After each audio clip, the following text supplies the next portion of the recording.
On n'avait pas l'eau courante. Hein. Ah ouais? C'était l'eau au puits avec une chaîne, il fallait descendre et puis ramener l'eau. Il y en avait encore des néo-nazis. Je suis sûr qu'il y en a encore dans les ministères en ce moment. Il en a tué des collabos là-bas. Il a fait sauter des trains pour pas que les juifs aillent dans les fours crématoires. D'abord, il n'y a pas plus gentil qu'une prostituée. Moi, je n'ai jamais été. Mais ils ont le cœur sur la main, faut pas penser. Hein. Bienvenue sur Mes mots. Je suis avec une star de TikTok, Claude. Donc sur TikTok, c'est Claude fait de la résistance. Claudius fait de la résistance. Voilà. Et sur YouTube, c'est Papy fait de la résistance. Ah, vous êtes aussi sur YouTube. Et puis je suis Natchap aussi. Sur Snapchat. Ouais. Donc je suis avec une star de TikTok. Vous savez, c'est un ami qui m'a parlé de vous. Et donc, si vous avez des proches qui ont envie de raconter leur histoire, il ne faut pas hésiter à m'écrire. Donc j'ai un mail qui est dédié. Comme ça, je reçois tout le monde. Je fais le tour de France pour que les aînés comme vous, Claude, me racontent leur histoire. C'est le petit copain, ma petite fille qui est pharmacienne à Paris, qui vous a contacté. Ils sont venus samedi, là, je sais pas. Ah, c'est Elle vrai? m'a dit, il y en a une qui veut te voir, je sais plus comment qu'elle s'appelle, Marion. Alors, hop, c'est lui qui a fait le machin. Oui, parce que je vous ai envoyé un petit message sur TikTok. Oui. Oui, parce que donc vous êtes une star. Bonjour les amis, encore un coup de gueule avant d'aller me coucher. Revue de presse du lundi. Alors, je viens d'ouvrir la télé, alors tous les crapules sont là. J'ai envie de dire aux gens de s'abonner à vous et à moi, parce que vous avez plus d'abonnés que moi, vous n'avez pas besoin de moi. Hein.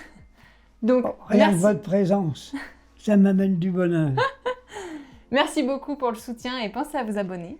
Et donc, on va parler de Claude aujourd'hui. Vous avez beaucoup de choses à raconter. Est-ce qu'on peut commencer par le début? Où est-ce que vous êtes né, Claude? Ben, je suis né à Troyes, et quand je suis né, j'étais pas grand, mes parents n'avaient pas beaucoup de pognon. Mon père, il chaussait du 47 ou du 48. Ma première nuit, je suis né, on m'a mis dans une boîte à chaussures. Vous avez dormi dans une boîte à Une chaussures? boîte à chaussures, voilà. J'avais des parents aimants. Ils m'ont pas abandonné dans un casier, comme il y en a qui font. Parce que votre mère, elle a accouché à la maison? Je peux plus vous dire, je me rappelle plus. Ouais. Malgré que mon père, le père de mon père, il est mort au feu à Troyes, rue Courtalon. Il a été écrasé par une motopompe, il était pompier. Et il y a une motopompe à Troyes qui s'appelle Maurice Bonnet, c'était le truc de mon père, qui s'appelle Maurice Bonnet. Elle est au musée de Troyes, il existe encore. C'est l'honneur de votre grand-père? Que j'ai pas connu. Oui. À votre naissance, vous avez vos parents, vous grandissez avec vos parents. Est-ce que vous avez des frères et sœurs? J'ai une sœur qui est née en 1941, moi je suis né en 39. J'ai une qui est née après la guerre, c'est en 1945. Vous vous entendez bien quand vous étiez enfant avec elle? Oh oui, on s'amusait bien. On allait dans les champs, on allait cueillir des pâquerettes. On pouvait tout faire, il n'y avait pas de glyphosate dans le temps. Oui, vous pouviez respirer les herbes Ouais. sans crainte. Est-ce que vous étiez assez libre? Vous pouviez sortir, Oh jouer oui, dehors? bah oui, c'était en campagne. Ouais. Et puis on allait dans les fermes. On allait glaner, j'avais quel âge, 6 ans, on allait glaner. On récupérait les grains de blé, on moulait ça, on moulait un café pour faire la farine, pour faire le pain. Mais vous n'avez pas connu ça. Ah bah non, pas du tout. Hein. Vous preniez ça dans les champs? Oui, ben on allait glaner, les paysans ne disaient rien derrière. Avant, c'était s'il n'y avait pas de moissonneuse-batteuse, ils mettaient en tas. Oui. Ils mettaient les bottes de blé en tas, puis après ils les ramassaient, puis après, 6 mois après que c'était séché, il y avait des grandes batteries qui arrivaient, ils battaient le blé. Là. Oh, bah, Ah, ça s'est modernisé aujourd'hui. Hein. un peu trop vite, je crois. C'est vrai, vous trouvez? Ouais. Est-ce que vous étiez déjà un petit peu rebelle? Parce qu'on voit sur TikTok, vous êtes un papy rebelle. Hein. Vous n'êtes pas content, vous le dites. Bien sûr, parce que moi j'ai l'impression que la jeunesse, il y en a une partie quand même qui vont se défendre. Parce qu'on a eu une éducation, je vais vous le dire, orientée. On nous oriente sur le chemin droit pour aller dans le sens du système, vous savez. Mais alors il y a 2 autres chemins à côté. Moi j'en ai pris un de côté pour pouvoir vivre ma vie. J'ai été éduqué, non pas par l'école, hein, mais par la science de la vie, ce que j'ai vécu, ce que mon père m'a expliqué. Et puis dans les fermes, j'ai connu tout ça. J'ai été éduqué presque tout seul. Moi, la télé, je la regarde, mais c'est tous des bandits. Hein. Il n'y a aucun journaliste, ils sont tous corrompus. Hein. Qui vous a éduqué? Qui vous a transmis ça? Mon père, et puis moi tout seul, parce que j'ai lu pas mal de bouquins. Hein. J'ai lu Karl Marx, et je me suis éduqué tout seul. Puis moi, j'ai toujours, tout ce qu'on m'a toujours dit, je l'ai écouté, mais je l'ai analysé. Faut jamais prendre tout content. Vous ressembliez à quoi quand vous étiez petit? Au niveau du caractère, vous étiez comment? Doux, gentil et agréable, comme aujourd'hui.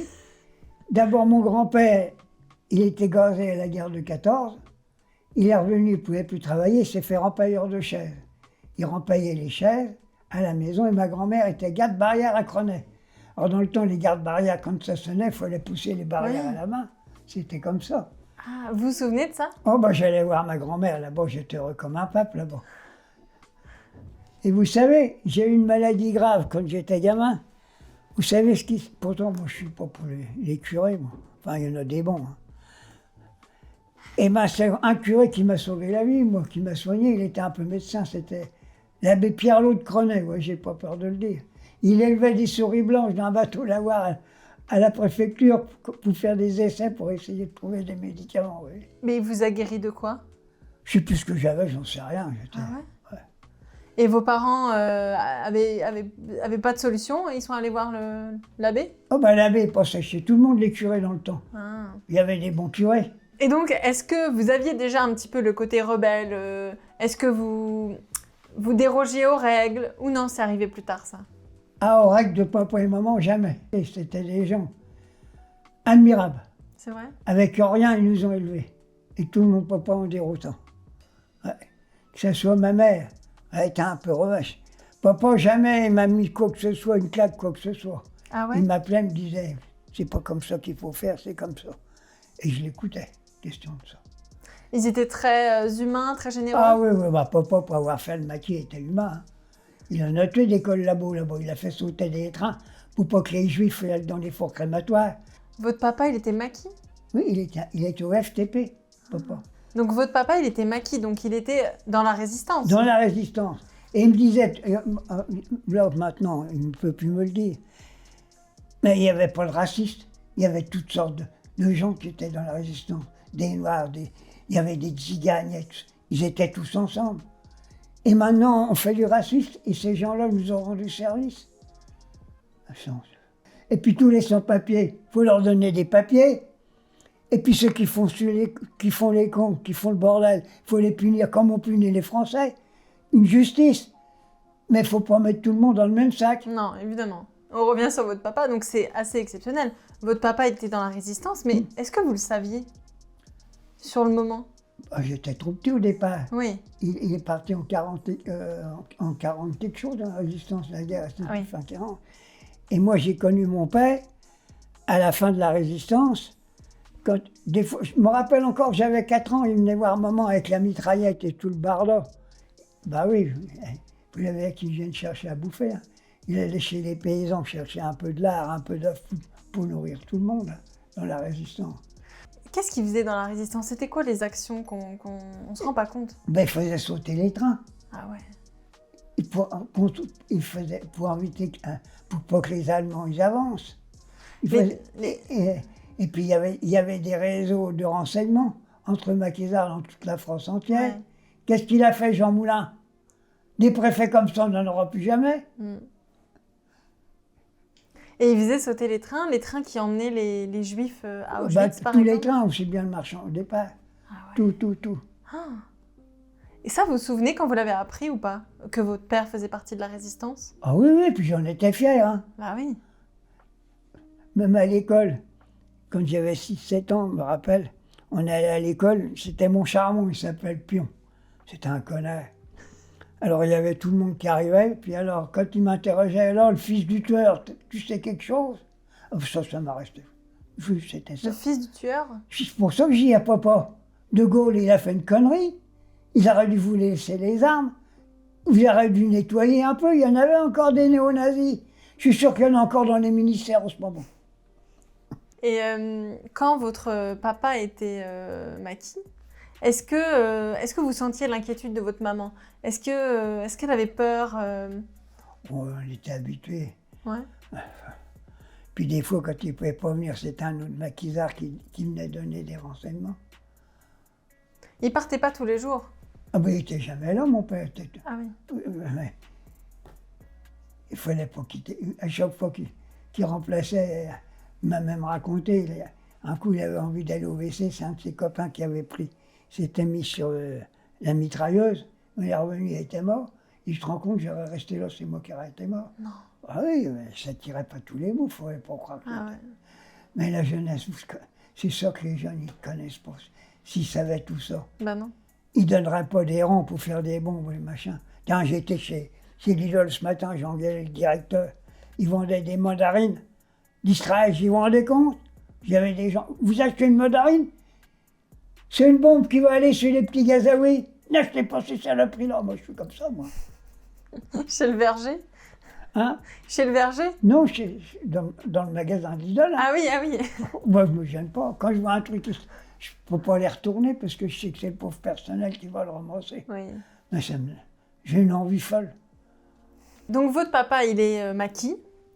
Il va... mais ça veut dire que vous êtes élevé surtout par votre maman Ouais, et puis mon grand-père. et votre grand-père. Et il y avait 1 kilomètre qui nous séparait d'où j'habitais, parce que j'habitais dans une maison du chemin de fer désaffectée. Et ma grand-mère et mon grand-père, ils habitaient 1 kilomètre. On faisait le trajet à pied tous les jours. Et puis on s'amusait comme des gamins à marcher sur les rails de chemin de fer. On se faisait un peu rouspéter parce qu'il y avait des trains, il fallait les voir arriver. Ah mais il y avait encore des trains? Ah bah bien sûr. Ah oui. Les Micheline, il y avait aussi. Vous n'avez pas connu les Micheline? Non, bah non, non, non. Ah ouais, d'accord, ok. Et donc vous avez été surtout élevé par votre maman au début et vos grands-parents. Voilà. Comment ça se passait à la maison? Parce que votre papa, il était plutôt absent. Oui, mais ça se passait bien. Gamin qu'on était, on aidait notre maman quand même, on faisait ce qu'on pouvait. Hein. C'est vrai? Ben, on n'avait pas l'eau courante. Hein. Ah ouais? C'était l'eau au puits avec une chaîne, il fallait descendre et puis ramener l'eau. Et dès que j'ai pu la force que j'ai eu une dizaine d'années, c'est moi qui remplissais les bacs d'eau à un moment pour faire la lessive dehors. Vous n'avez pas connu tout ça? Ah non, l'eau dans le pluie, c'est sûr que non. Hein. Et quand je vois l'autre connard, notre président, il va nous envoyer 1 litre de survie, j'en ai pas besoin. Je peux vivre dans la nature, je sais ce qu'il faut bouffer, je connais toutes les herbes qu'on peut manger et tout. J'ai même pas besoin de médicaments. Si vous avez mal à la tête, vous pouvez faire? Non, dites-moi. Les marguerites des prés, vous savez, les petites marguerites, Ouais. Ben, vous les faites bouillir. Et vous mettez ça au frais. Ouais. Vous avez mal à la tête, vous faites une cuillère à café de ça, puis ben la marguerite est à base d'aspirine. L'aspirine, elle a été faite par les marguerites. Ah ouais? C'est pour ça qu'ils détruisent la forêt amazonienne. Vous avez des petites astuces alors, vous? Ah ben, tout le temps. Ma mère me rappelle, elle me disait toujours que tu avais mal au ventre. J'étais plus grand, elle me dit, va me cueillir de l'armoise. L'armoise, c'était une plante. Ouais. Eh ben, elle faisait des bouillons d'armoise, elle buvait ça quand elle avait des les affaires menstruelles comme les femmes ils ont. D'accord. Elle se soignait comme ça, maman. Ah ouais? Même la grand-mère. Ah. Donc vous pourriez vivre en pleine forêt Oh oui, oui, oui. Bah, peut-être plus dans l'état que je suis, hein, parce que j'irai pas loin. En tout cas, vous savez faire. Ah, je sais faire. De toute façon, vous vous débrouillez tout seul chez vous. Hein. Bah, je fais ma cuisine, je fais tout, ma popote, les petits gâteaux. Par contre, la tarte aux pommes, là, je l'ai achetée. J'ai pas le courage de la faire. Oui, parce que vous m'avez dit, si vous venez, il y aura une petite tarte aux pommes. Ouais. Et C'est donc- pour voir la tarte. C'est moi la tarte. Non, d'abord vous, puis la tarte. Est-ce que pendant la guerre, la vie était compliquée pour vous? Est-ce qu'il n'y avait pas beaucoup d'argent, pas beaucoup à manger? On s'en apercevait pas beaucoup, les gamins. Parce que bon, on s'amusait quand même. On avait à manger, je vous disais, quand il n'y avait rien à manger. J'ai mangé des tartines de Saint-Doum, des tartines de moutarde. C'est tout? Ben oui, on mangeait ça. Quand on pouvait avoir du café, il n'y avait pas de moulin à café. Maman, elle écrasait les grains de café avec une bouteille sur la table pour faire le café. Et ma grand-mère, elle faisait mieux que ça. Le café, elle mettait une chaussette propre. Tous les jours, elle mettait des marcs de café dans la chaussette et ça faisait bouillir, ça faisait du café. Ah ouais? Oui, il y avait les haricots, quand il y avait le jardin, il n'y avait pas de bocaux, on mettait les haricots dans les bouteilles. Et après ça, on les faisait stériliser. Alors pour les ressortir avec le crochet. Ah, c'est plus pratique aujourd'hui avec les bocaux. Ah ouais? C'était artisanal en fait, C'était on se artisanal, débrouillait. ouais.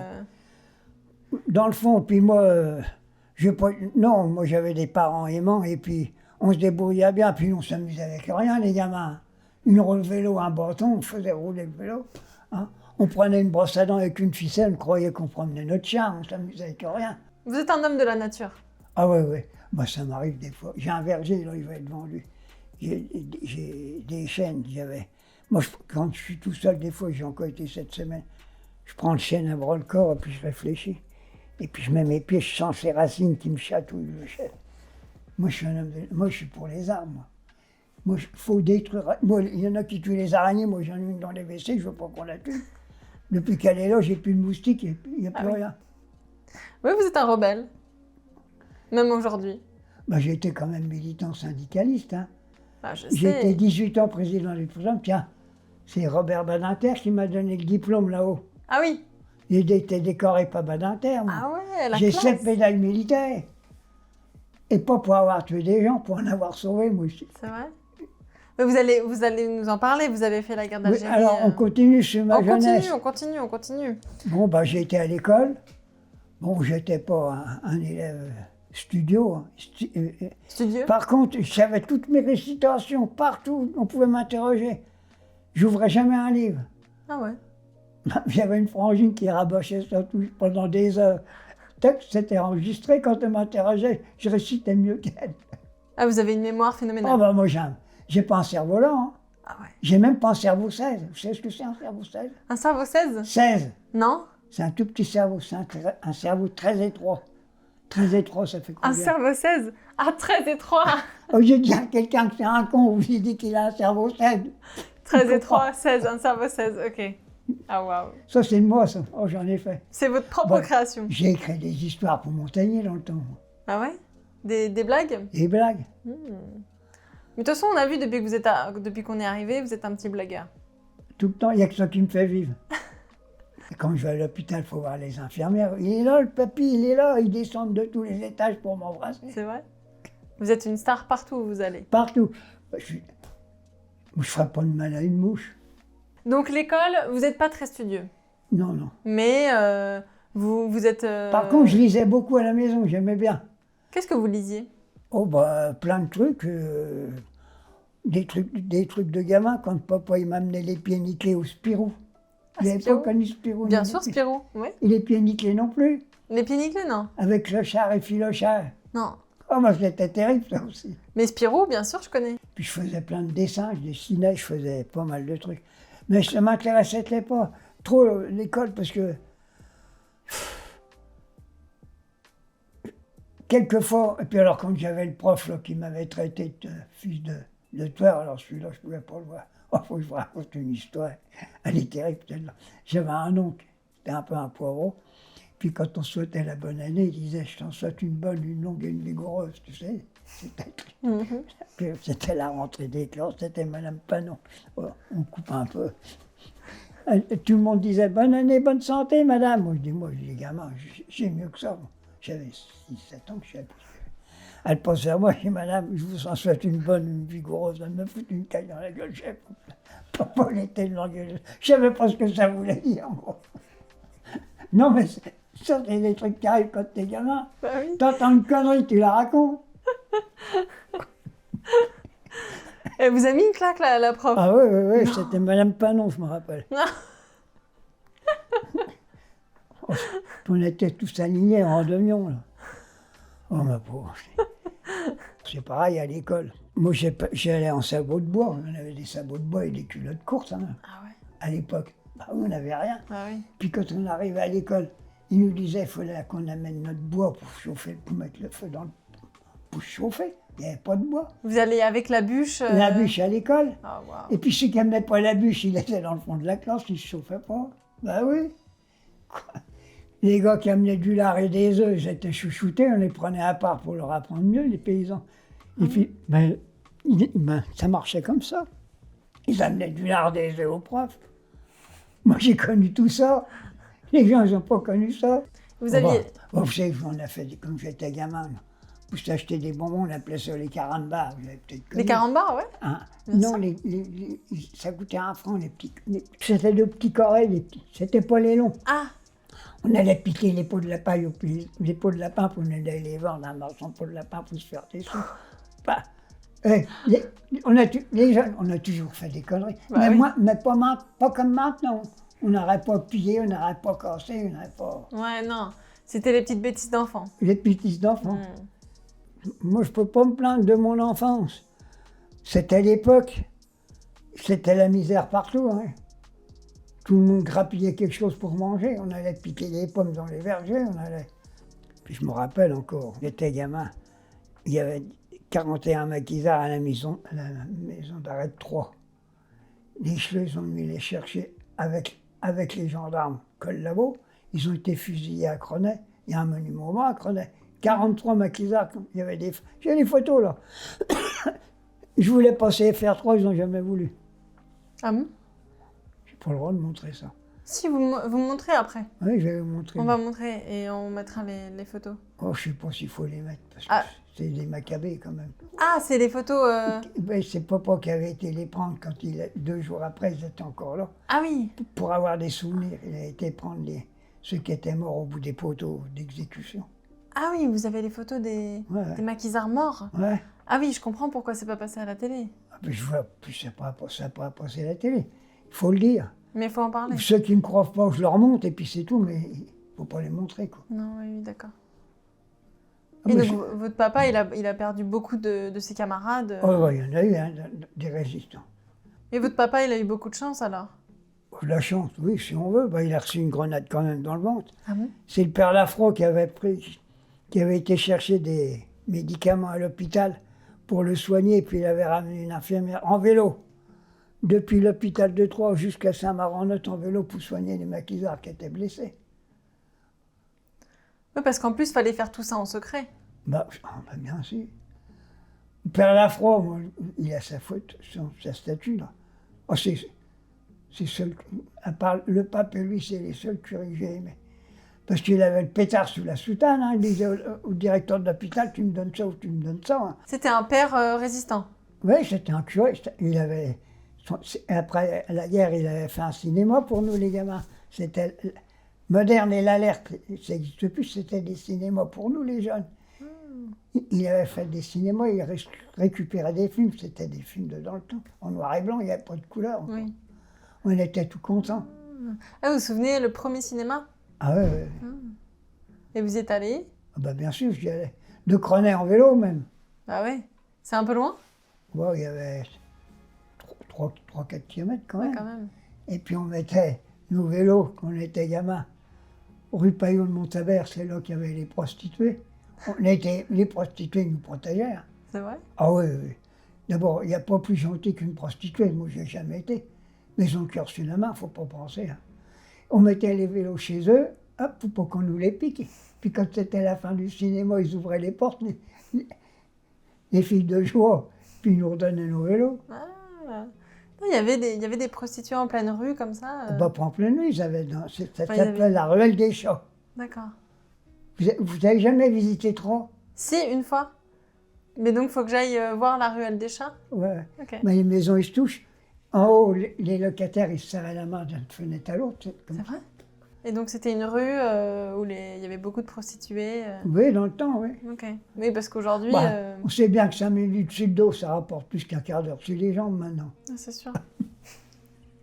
Vous mettez pas ça. Hein. Le gamin, il regarde. Je peux pas tout couper, toutes les bêtises que vous dites, hein? Il n'y a plus de bêtises qu'autre chose, t'aimes bien.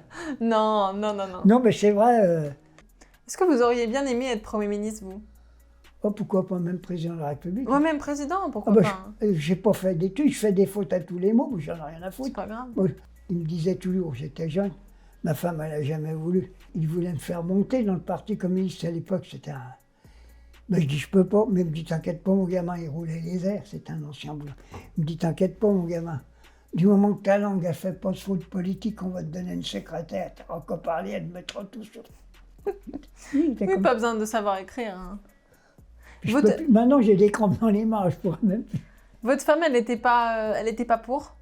Elle voulait pas? Non, elle était gentille, elle est morte en 2014, d'un cancer du sein. où c'est qu'elle m'engueulait tout le temps, parce que j'allais souvent aux réunions du Parti communiste. Elle rouspétait tout le temps, parce qu'on avait des réunions le soir tard. Où est-ce que vous rencontrez votre femme? Oh, ça s'est fait bizarrement. Je rentre d'Algérie, j'avais une permission d'un mois. Et puis, ma femme, elle avait une sœur qui habitait au rue Jean-Lefroy, Villardois, à Troyes. Ah ben, je connais tout ça. Et puis, j'arrivais du train. Alors, elle avait dit à sa sœur, donc Anne-Marie, c'était ma femme, on l'appelait Annie, Claude qui va arriver, il nous envoyait un message que je correspondais un peu. Il va arriver. Et puis bon, j'arrive, j'avais du mal à retrouver où que c'était, au bout d'un an. Et puis c'est elle qui a ouvert la porte.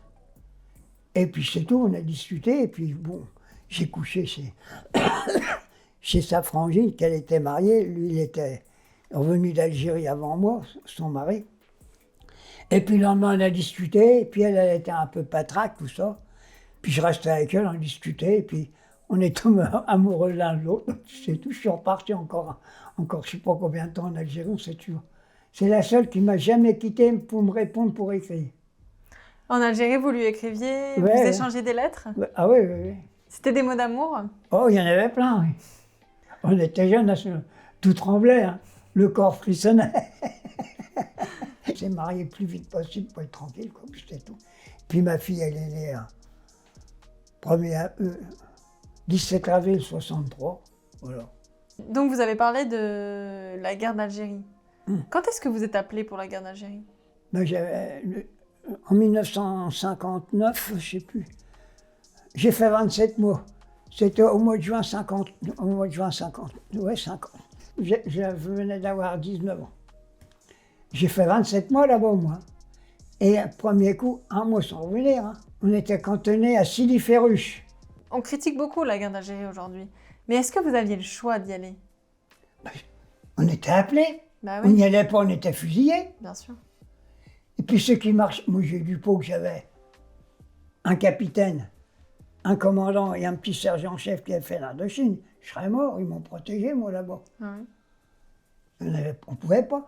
Il y en a qu'on a dit qu'ils étaient tués en opération. C'était pas les Félagas qui les tuaient. C'était les gradés militaires qui tuaient ceux qui ne marchaient pas.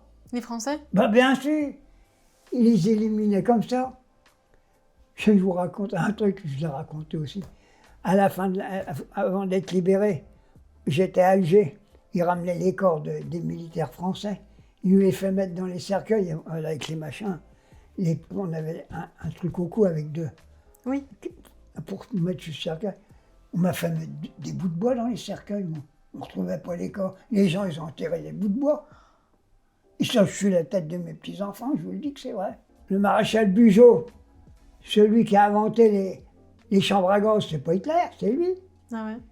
Ben là-bas, au départ, en 1848, quand ils sont arrivés, nous, les Français, on mettait les vieux, les jeunes dans les grottes, puis on les enfumait avec des fagots pour les tuer. Vous avez vu ça? Bon, je l'ai pas vu, c'est en 1900, Ah oui. c'est l'histoire. Moi, ce que j'ai vu là-bas, c'est la gégène. D'accord. Et ben l'électricité Ah. les saloperies qui mettaient sur le clitoris et le sein des femmes, ça s'est fait en Algérie, ça, pour faire parler les femmes et les félagas. Vous l'avez vu ça? Je l'ai vu, ça. Parce qu'on parle beaucoup de la torture, ça existait alors. Oh, bah, plus que jamais. La torture a plus existé de la dernière guerre d'Algérie de 54 à 62 que du temps du maréchal Bugeaud. Il n'y avait pas de torture, il tuait tout le monde. Il n'y avait pas le temps, il mettait ça dans les... Mais la torture, ça existait. Les salons, les jouaux, tout ça. Oh là. Et vous pouvez rien faire. Vous pouvez pas donner votre avis, arrêter tout. Que vous voulez que je fasse, moi, un petit Bah piou-piou. On fermait notre gueule, on enregistrait tout. Je sais pas, je vous raconter une histoire. On était dans les Aurès, c'est pareil. Il y avait une mère qui était en train de mourir au pied d'un arbre dans les Aurès. Une femme avec un gosse de 2 ans et demi, 3 ans, que je ne sais pas quelle avait, la gamine. Et puis, je dis, qu'est-ce qu'on fait? Alors, il y avait déjà un connard, un appelé qui voulait la tuer. J'ai foutu un coup de PM en travers la gueule, il s'est couché. Il y avait un petit sergent-chef qui avait fait l'Indochine, un petit viet. Un amour de bonhomme, il était pas grand. Alors, on a appelé le capitaine du régiment. Qu'est-ce qu'on fait? C'était un médecin. Alors il est arrivé, il a sculpté, il dit la mère, on ne peut pas la sauver. Avec la violette, tout ça, alors lui, il a fait une piqûre pour qu'elle meure. Mais je dis, qu'est-ce qu'on fait de la gamine? Ben, il dit, vous la prenez, vous la planquez. On l'a trimballée pendant 3 jours qu'on était en opération. Après ça, on l'a ramené au camp, à Silly-Ferruche. On l'a habillée. On a appelé les infirmières du régiment, ils l'ont soignée, tout ça. Un coup qu'elle a été rhabillée, on l'a remis à la Folie de Constantine. Il y en a qui voulaient tuer l'enfant? Bah bien, mais tu es tout là-bas. Même des appelés. Combien qu'ils appelés, ils ont violé de bonnes femmes là-bas. C'est pas pour ça que ça me montait. J'avais pas des envies, hein. Mais j'aurais jamais violé une bonne femme. C'est ce qu'on faisait, nous. Quand on était au départ du désert, il y avait des cactus. On retirait les épines, faisait chauffer au soleil, on coupait le cactus et puis hop, on se faisait du bien avec le cactus bien chaud. Mais voilà, c'est vrai, c'est là. Non, mais je vous dis ça. J'ai pas peur de le dire, c'est la vérité. Mais j'aurais jamais. Ah ben moi, je vous raconte. Alors, même quand la femme, elle peut être en colère des fois, faut jamais taper une femme. Non. Non. Là, mais j'en ai vu, là, ma pauvre gamine, et surtout à Alger, il s'en est passé des trucs. Hein. Et Bijard, quelle ordure que c'était celui-là. Oui, des fois, j'en rêve encore la nuit. Hein. Des fois, je me relève, je dis merde, où je suis. Je vous raconte pas de bêtises. Hein. Ça vous a traumatisé? Ouais. Mais ce qui me sauve, c'est que j'arrive à tourner tout, hein, à rigoler un peu. Il faut. Je serais déjà mort. Hein. Il faut. Une bande de gamins que la Légion voulait tout, on les a planqués. Oh, puis il m'arrivait un truc là-bas, je l'ai dit aussi. On était dans les Aurès, et puis tous les jeunes, ils étaient les combattants algériens qui combattaient l'armée française, ils étaient dans. Et puis il restait plus que des vieux dans le village. Alors il y a le capitaine, il dit Bonnet, avec le petit sergent-chef qui avait fait l'Indochine, on était toujours ensemble. Il faut les fouiller, voir s'ils n'ont pas d'armes. Ils étaient tous alignés, les vieux. Oh, on les fouille. Oh là, d'un seul coup, j'ai une gel à boche, sans qu'ils avaient des armes. Je dis, rien, c'est bon. Autrement, ils auraient tous tué, les vieux. Eh ben, je vais te dire un truc, ma gamine, tu vas peut-être pas me croire. On a resté 15 jours là, jamais tombé.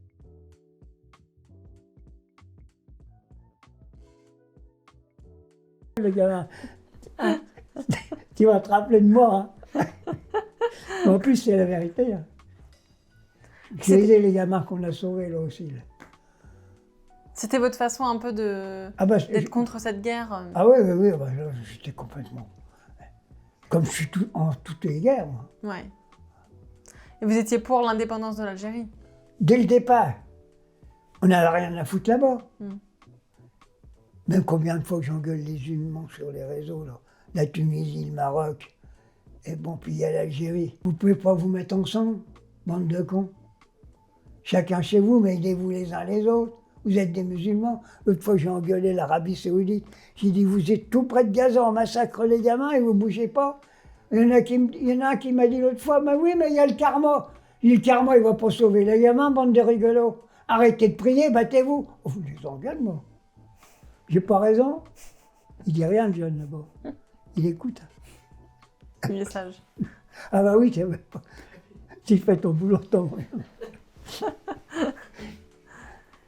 Ouais. Vous êtes pas croyant? Les religions? Ah non, je suis athée, moi. Ouais. Je vais vous dire un truc, je critique aucune religion. La religion catholique, un peu plus que les autres, parce qu'ils ont tellement fait de saloperies que... Mais je suis athée. Mais j'irai pas... Chacun pense ce qu'il veut, je m'en fous, c'est pas ça le problème.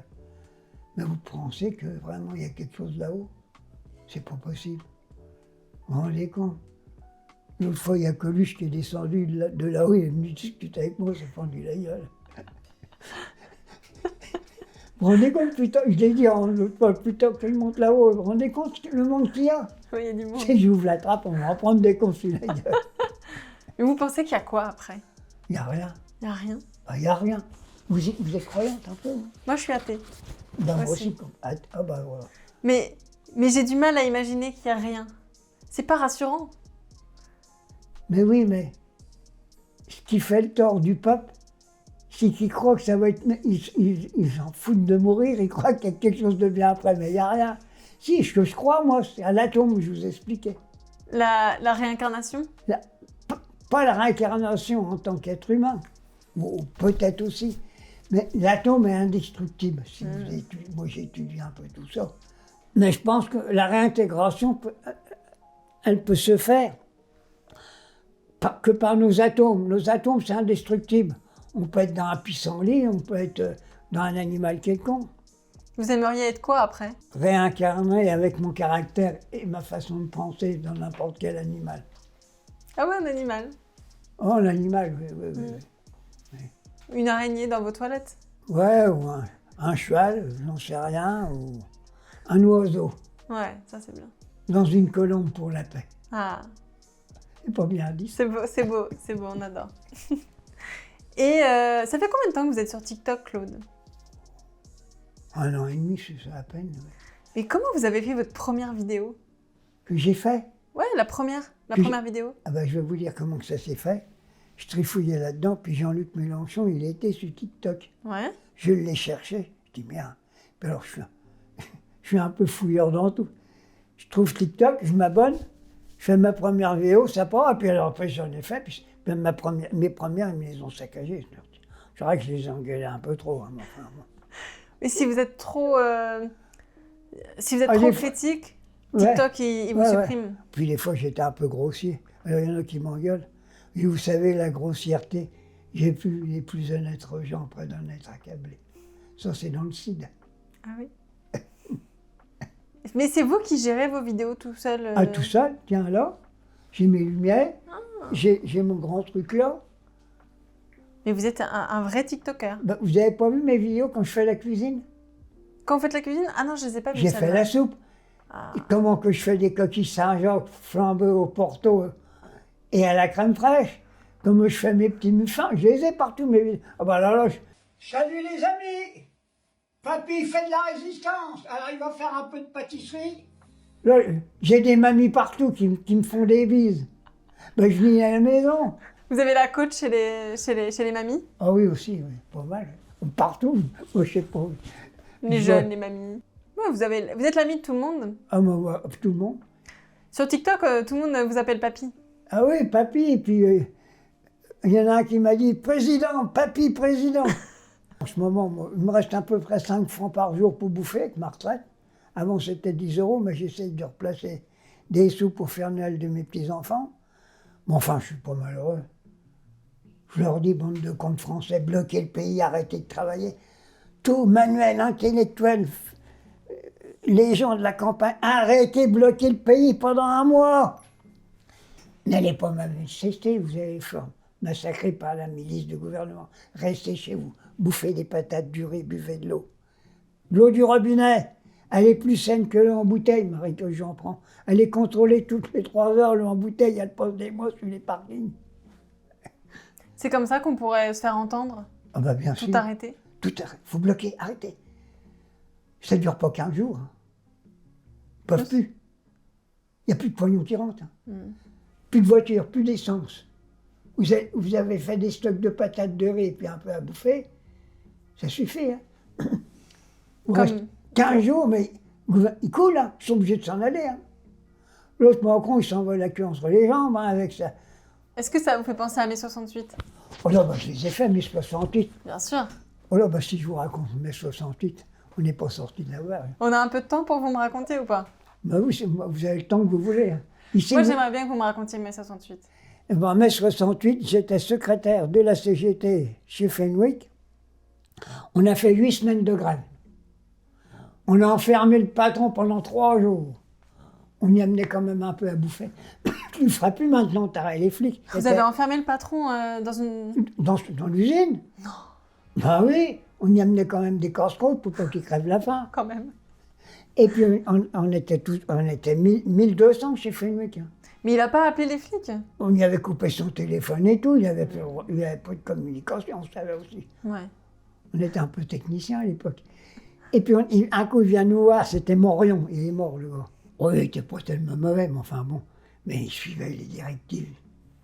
En haut lieu. On l'a foutu dans le trifoire. Tout, avec son costard dans l'eau, on l'a foutu.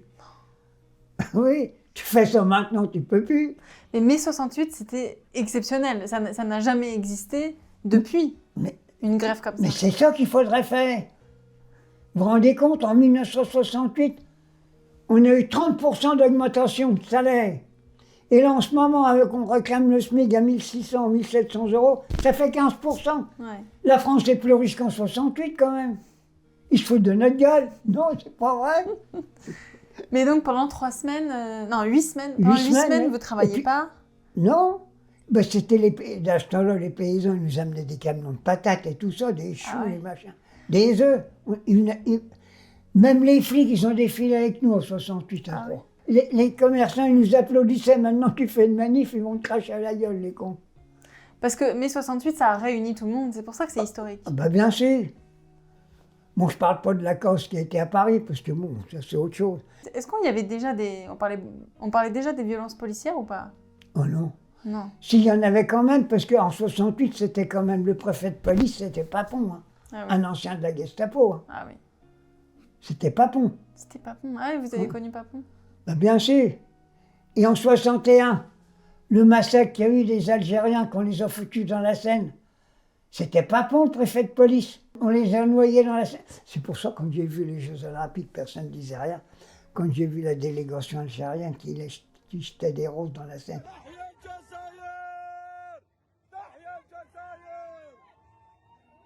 Les gens ne savaient pas ce que c'était. Ben, je vais vous le dire ce que c'était. Ils donnent hommage à ceux que vous avez massacrés, que la police française a massacrés. Après ça, des fois, je fais des vidéos, ils reprennent des trucs à moi en plus grand lieu. C'est vrai. Ah ben, moi, je suis un historien, on peut me poser la question sur n'importe quoi. C'était quoi? Vous pouvez me raconter l'histoire des Algériens dans la Seine? Eh ben, c'était en 61. C'était Ils avaient demandé leur indépendance, et puis ils étaient dans des bidonvilles. Et puis, les Algériens se sont révoltés, parce qu'il faut voir comme ils étaient maltraités, ils ont sorti, donc aidés par le FLN. Hein. Ouais. Parce que la paix s'était encore pas terminée, ça s'est fait en 62 avec les accords d'Évian. Ils ont sorti pour manifester, et la police française, donc c'est Papon, ils les ont massacrés, parce qu'ils en avaient marre de vivre dans les bidonvilles. Dans les bidonvilles, je veux dire. Il faut les voir. Oh là, c'est pas possible. Et puis personne, l'histoire, on s'assoit dessus, on raconte rien, on s'en fout. On s'en fout. On oublie beaucoup aussi, non? C'est dans l'histoire qu'on évite de faire la misère dans le passé. Est-ce que pour finir, je sais qu'on a raconté beaucoup de choses et on verra à la fin si vous voulez rajouter des choses, mais est-ce que pour finir, je peux vous poser quelques questions? C'est questions-réponses rapides. Vous me dites si vous voulez répondre ou pas. Vous êtes romantique ou pas? Ah, très romantique. Vous faites quoi par amour? Tout ce que je fais, c'est suivant mes moyens. Oui. Hein? Mais c'est pas une question d'argent, hein. Non, C'est une question de gestes ou de... Ah, bah des gestes, oui, j'en ferai continuellement. Mais il faut dire que maintenant, la jeunesse, c'est des amours coups de vent, j'appelle ça. Et puis il y en a qui vont simplement pour essayer, hein, chatouiller la marguerite, après ils s'en vont. C'était moins comme ça avant? Hein? On chatouillait moins la marguerite avant? Ah oui, oui. Ah oui, oui, jamais. Ah oui, oui. Je pense que les jeunes, ils pensaient même pas à ça au départ. Puis alors, avec, bien sûr, les réseaux sociaux, les films, même moi maintenant, je ne retrouve pas, moi je suis pas là-dessus. Paf, il y a un machin porno qui s'amène. Ah bon? Et sur les téléphones, comment ils tuent les gamins? D'abord, c'est plus de l'amour qu'ils ont. Ils essayent de recopier ce qu'ils voient sur les trucs de télévision. Mais vous savez que c'est un vrai problème, ça. Et c'est ça qui est en train de tuer l'humanisme. C'est un vrai problème. C'est même le problème premier de la jeunesse. Et comment on fait? Vous savez, vous? L'éducation nationale, leur mettre des vrais professeurs. Et puis la sexualité, je pense, à partir de tout à l'heure, il faut quand même en parler à l'école. Leur dire que c'est pas de la brutalité. La sexualité passe déjà par l'amour, par le respect mutuel. Exactement. S'il n'y a pas le respect mutuel, il ne peut pas avoir d'amour sincère. Et le plaisir mutuel. Ouais, le plaisir mutuel. Des hommes et des femmes. Et des femmes. Est-ce que vous êtes heureux aujourd'hui, Claude? Pour moi-même, pour ma vie personnelle, ce que je fais, oui, je suis heureux, il ne me faut pas grand-chose pour oui. Mais cette télévision, et tant qu'ils n'arrêteront pas de massacrer les gamins, je ne peux pas être heureux. J'en suis là, que voulez-vous? C'est pour ça que je vais peut-être refaire une vidéo ce soir encore pour les engueuler. Vous parlez beaucoup des racistes sur TikTok. Ah oui, ah bah moi je suis antiraciste à fond. Pour moi, d'abord, si je peux faire une lettre, je ferai quelqu'un de la face m'envoyer à l'Académie française. Il faut qu'il retire de l'Académie française, dans le dictionnaire, le mot race. Il n'y a pas de race, il n'y a que des êtres humains. Il n'y a pas de race. Il peut y avoir des races chez les animaux si on veut. Et encore, ils sont mieux entre eux que nous. Il faut retirer le mot race, il n'y a pas de race. Que tu sois blanc, que tu sois vert, ou que n'importe quoi. Il n'y a pas de race. Est-ce que vous trouvez qu'il y a plus de racistes aujourd'hui qu'avant? Oh oui, oui. Oh oui, longtemps. Moi, j'ai travaillé avec des Algériens. Mes cartes de la CGT, je les vendais aussi bien aux émigrés qu'aux Français. Parce que j'étais collecteur pour la CGT en même temps. Est-ce que vous avez un dernier message pour ceux qui nous écoutent, sur TikTok, sur YouTube? Alors je vais leur dire, surtout à la jeunesse, ne vous laissez pas piéger tout ce que vous entendez à la télé. Même le meilleur professeur que vous avez, vous l'écoutez, mais elle est à la source. Cherchez. Ne vous laissez pas tromper. Je l'ai dit au départ, l'éducation, il y a un chemin droit. Celui-là, vous le prenez un bout, mais après ça, vous verrez, il y en a deux sur le côté. Essayez de prendre un des deux et faites votre vie personnelle. Allez dans la nature, partout, regardez les arbres, regardez les animaux. Essayez de passionner. Sur une mésange, tiens, sur une branche. Regardez-la ce qu'elle fait. Elle travaille pour votre mémoire. Voilà ce que j'ai à dire. Il n'y a pas d'autre solution. Et à bas le racisme. Et le jour qu'on pourra bouffer les cons, on va faire une sacrée soupe. Oh, elle sera grande la soupe. Merci beaucoup, Claude. C'est Merci. tout ce que je voulais, je te dis. Moi, j'ai raconté un peu de trucs. C'est parfait. Je vais être un peu peiné ce soir de vous quitter. Oh. Merci beaucoup, Claude. Merci. Vous voulez manger une petite part de gâteau avant de partir? Pourquoi pas? Votre 4 heures. Pourquoi pas? Tu rentres, t'as tout ça remballé? Ah bah ouais. Oh mon pauvre gamin.